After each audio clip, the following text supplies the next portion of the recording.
В 2019 году власти Кыргызстана успели потратить 341 миллион сомов на дорожную отрасль. Согласно официальной информации, за текущий год были произведены работы по зимнему содержанию автомобильных трасс, а также произведены подготовительные работы к дорожно-строительному сезону. Всего в ближайшее время планируется построить 126 километров асфальтобетонных дорог и 7 мостов, нарисовать дорожную разметку на 120 километрах трассы.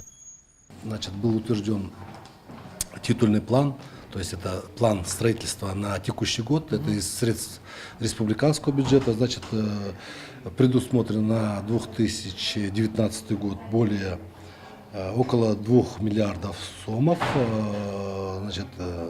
на средний капитальный ремонт около миллиарда сомов. Но помимо тех денег, которые выделяются из республиканского бюджета, есть еще средства, которые предоставляют нам международные финансовые институты. Так, с 1994 года инвесторы дали нам долг на сумму в 2,5 миллиарда долларов. На эти деньги строятся дороги стратегического значения.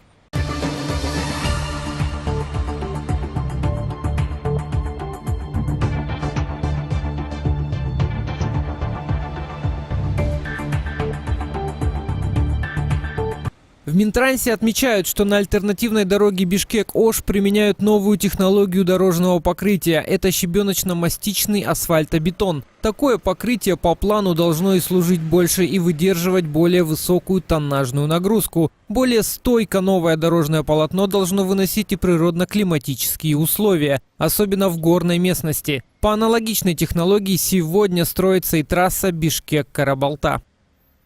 Тема, конечно, очень хорошая. Сжимается, там получается содержание битума больше.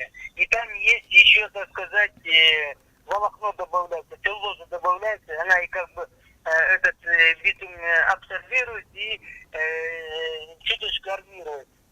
Вопрос в том, что любой хорошей технологии, если ее плохо делать, то она будет плохая. По словам независимых специалистов, главная дорожная проблема сегодня заключается в техническом надзоре за качеством выполненных работ. Одно и то же ведомство и выполняет работы, и принимает их. Нужно переводить систему на хозяйственный расчет следующим методом. Выполнил работу – получил деньги. Не понравилась приемщику работа, то и денег исполнителю не видать. Антон Чепегин, Телек Джуматаев. Новости Ош-Перим.